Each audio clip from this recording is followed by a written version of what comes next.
Hello, welcome back to 401k Dexter's. This is Kerry. I'm going to try a little bit different video today, and that is a screen recording of a site that I found. So I'd mentioned on a previous video that we were building a shop slash barn on the homestead, and I found this really neat place called firstchoicecarports.com online, and they've got a 3D builder that you can go in, and as soon as you activate the builder portion of the website, it asks you a zip code, and when you enter your zip code, it starts calculating the cost of a metal building in your area. So I'm going to go in here and look at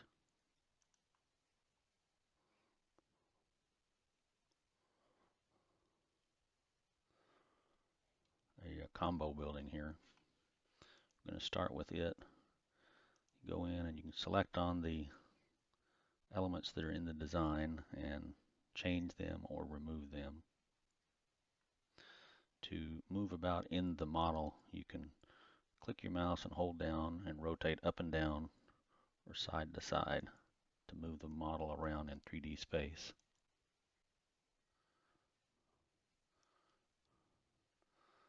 So here on this door, we want to roll down and get to doors, windows, and frame mounts and add a roll-up door to this wall. Once you add it in, you can edit the size of it again by clicking the pencil button.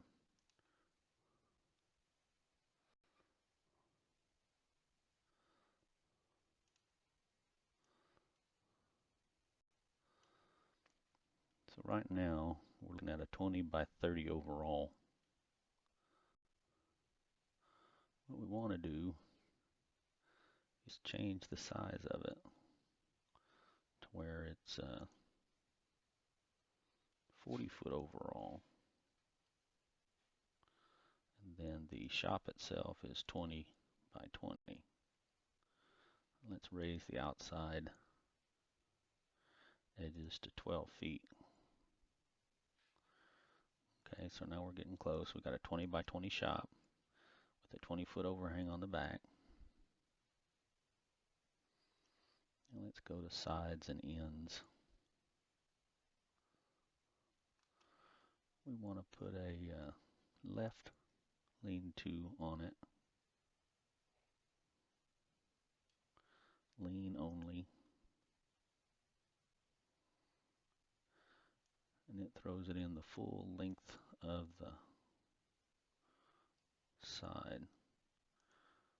So we can go back into the left lean-to that we just added. Instead of 40, let's just make it 20.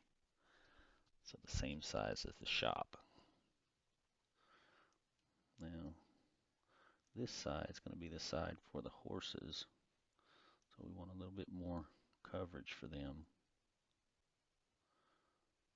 So we'll go back into the sides and take a look at the left side. Right now it's open. We want it fully enclosed.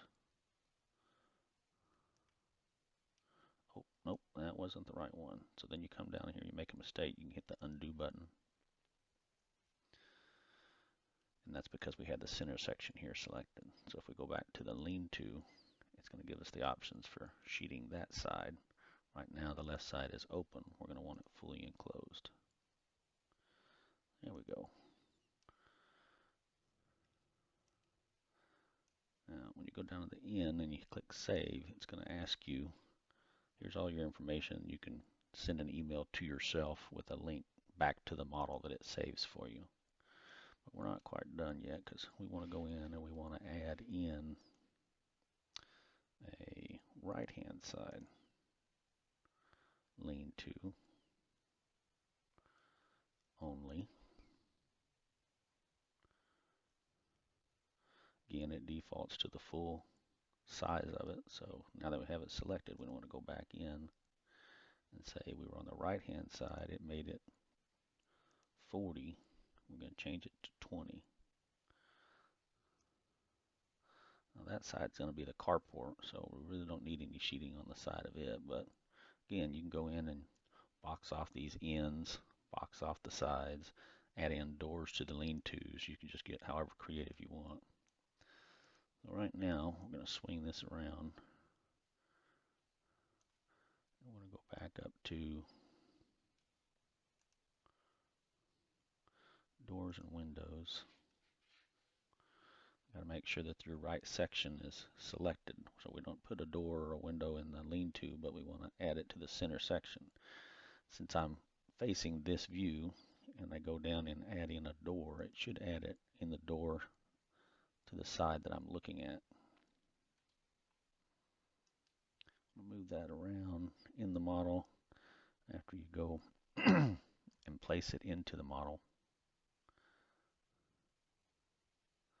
Now, one thing that's cool about this is it shows you the frames of the structure. So you can't put a window right there because that beam is going up and over. So it allows you to place it in the appropriate place without obstructing the structure of it. So again, we're going to come down here and save and just hit cancel because we're not ready to email it back. So it's a pretty neat tool. It looks like the cost of it is running right about $13.6, something like that. So one thing it does let you do is determine if you want it on dirt. It throws in like a dirt base, gravel, and asphalt. You can kind of see what it looks like. So you can mess around with it, take snapshots of it, go to your local builders and get quotes using the numbers that this model gives you based on your zip code. So that's kind of it in a nutshell. Just wanted to give you guys an idea if you're thinking about building a structure on your property where you can kind of get a good estimate and then a basis to go talk to some vendors about building you a site built metal building. All right, you guys have a good Sunday. 401k Dexter's out.